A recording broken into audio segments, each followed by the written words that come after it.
Hello student, welcome to my channel Science by Sumati.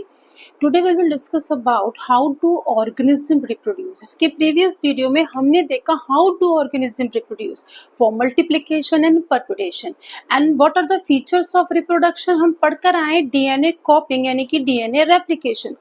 हम DNA replication के बारे में क्वेश्चन आया तो आप लिख देंगे DNA make a copy itself. And we are not exact copy of their parent, we are a blueprint या carbon copy of their parents. हमने बोल तो दिया, हमने लिख तो दिया, पर एग्जैक्ट हमने समझा नहीं कि व्हाट आर डीएनए रेप्लिकेशन. इससे पहले आप आगे जाएं इस चैप्टर में, आपको एक बहुत सिंपल सी चीज समझनी है कि जो एक सेल होता है उसमें बहुत सारे, एक न्यूक्लियस में बहुत सारे क्रोमोसोम होते हैं, पेयर में क्रोमोसोम्स होते हैं. अगर हम एक सिंगल क्रोमोसोम लें तो आपको एक ऐसा स्ट्रक्चर देखने को मिलता है जिसमें दो ये जो फाइबर्स हैं ये क्रोमेटिन फाइबर्स हैं, ये क्रोमेटिन फाइबर्स हैं और इनके बीच में जो आपको दो स्टैंड दिख रहे हैं ये आपके आरएनए राइबोन्यूक्लिक एसिड है. अगर हम इसी स्टैंड को एक्सपेंड करके आपको जूम करके दिखाएं तो आपको एक ऐसा स्ट्रक्चर मिलता है इन दो स्टैंड्स का, जिसमें कि ये वाला जो पार्ट है ये फॉस्फेट है और जो ये वाला पार्ट है ये डीऑक्सीराइबो शुगर है और जो आपको ये दो पार्ट्स दिख रहे हैं ये आपके नाइट्रोजन बेस है. यानी कि जब जब हम प्रोटीन की बात करेंगे तब तब हमको समझना है कि हम किसकी बात कर रहे हैं, नाइट्रोजन की बात कर रहे हैं. यानी कि ये आपके जो आरएनए स्टैंड है इनको हम अगर जूम करके देखते हैं तो आपको ऐसा स्ट्रक्चर दिखता है. तो हमने बोला DNA make a copy itself. हमारा डीएनए हमारे फादर से मैच करता है क्योंकि फादर का जो मटेरियल होता है, जो जेनेटिक मटेरियल होता है वो डोमिनेंट होता है. इसलिए हम बोलते हैं कि जो ऑफस्प्रिंग है उनका जो डीएनए है फादर से मैच करेगा. यानी कि ऑफस्प्रिंग का जो डीएनए है वो उनके फादर से मैच करेगा. क्यों फादर से मैच करेगा? बिकॉज फादर के मतलब कि फादर के पास क्या होता है, there are two type of, हमारे पास हमने कहा क्रोमोसोम्स होते हैं एक्स एंड वाई, उनमें वेरिएशन होता है, पर फीमेल के पास वेरिएशन नहीं होता, ओनली एक्स एंड एक्स. यानी कि मेल और फीमेल यानी कि गर्ल और बॉय का बॉन्ड होना ये depend on X and Y. यानी कि हम ऑफस्प्रिंग का डीएनए किससे मैच करा रहे हैं, फादर से. तो डीएनए है क्या, हम मैच क्या करा रहे हैं, हम मैच करा रहे हैं ये 4 type of protein. There are 4 type of nitrogen based protein, adenine, guanine, cytosine and thymine. There are 4 type of protein.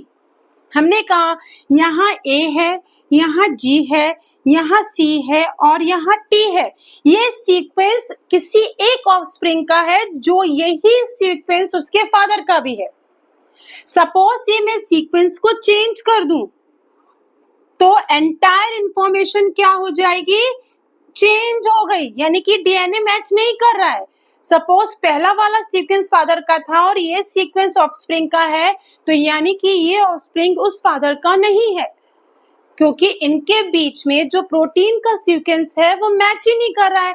तो हम डीएनए में मैच क्या कराते हैं, ये प्रोटीन का सीक्वेंस मैच कराते हैं जिसको हम बोलते हैं डीएनए कॉपी.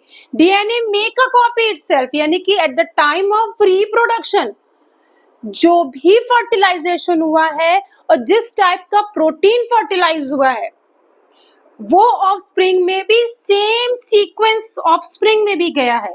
इसलिए हम बोलते हैं DNA make a copy itself. और रिप्रोडक्शन में एक इवेंट होता है. What is the main event take place in reproduction is the 1 marks question. Answer है DNA replication and DNA copy. इसी से ही वेरिएशन आता, नहीं तो एक ही घर की सारी औरतें एक जैसी हो और एक ही घर के सारे आदमी एक जैसे हो. इट्स नॉट पॉसिबल क्योंकि 50% genetic material come from mother side and 50% genetic material come from father side. इसलिए जेनेटिक मटेरियल में वेरिएशन आने से डीएनए के सीक्वेंस में चेंज आ जाता है. तो हम बोलते हैं DNA make a copy itself. We are not exact copy of their parents. तो यानी कि जो प्रोटीन का जो ये सीक्वेंस होता है ये चेंज हो जाता है जिसको हम बोलते हैं डीएनए रेप्लिकेशन.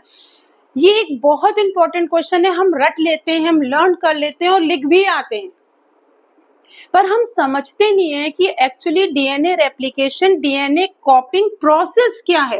अगर हम ये समझ लें तो हमको आगे का चैप्टर समझने में इजी हो जाता है, क्योंकि हमको पता है कि DNA replication means the change in the sequence of protein. अब आप आराम से इसको बिना लर्न किए आराम से आंसर आप लिख सकते हो, क्योंकि ये ज्यादा से ज्यादा मैक्सिमम 2 मार्क्स का क्वेश्चन आता है। व्हाट इज डीएनए रेप्लिकेशन आ भी गया तो 3 मार्क्स का आता है। Is that clear? अगर आपको कोई भी प्रॉब्लम है तो प्लीज प्लीज प्लीज मेरे चैनल को सब्सक्राइब करें, जिससे मैं आपको इजी लर्निंग विद एग्जाम्पल समझा सकूं, जिससे आपका 10th बोर्ड में आपको हेल्प मिल सके। Okay student, thank you so much.